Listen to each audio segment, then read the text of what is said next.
कॉलेजची ट्रिप गेलेली होती आनंद आश्रमामध्ये, बाबा आमटेंच्या आनंद आश्रमामध्ये. आणि तिथं काय झालं, एक वृद्ध स्त्री होती, तो आश्रम लोटत होती. आणि वृद्ध स्त्री आश्रम लोटत असताना त्यातल्या एका मुलानं सहज त्या वृद्ध स्त्रीला विचारलं, आजी तुमचं वय किती? त्या आजीनं काय सांगावं? आजी म्हणली माझं वय 16 वर्ष.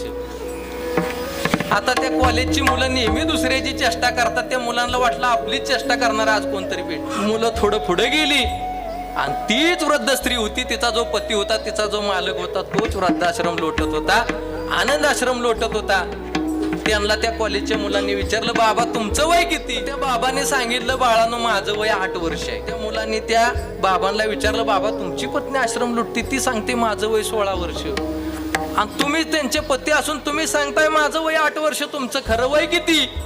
त्यावेळी त्या बाबांनी छान उत्तर दिलं. बाबांनी सांगितलं, बाळानो काय झालंय, गेले 16 वर्ष माझी पत्नी ती आश्रमामध्ये सेवा करते, हा आश्रम लुटून काढते, इथल्या लोकांची सेवा करते, म्हणून खऱ्या अर्थानं तिचं वय 16 वर्ष आणि मी तिच्या मागणं 8 वर्षाने आश्रमात आलोय, म्हणून माझं वय 8 वर्ष. मला खऱ्या अर्थानं माझ्या आयुष्याचा अर्थ तिच्यानंतर 8 वर्षानं समजला, म्हणून माझं वय 8 वर्ष.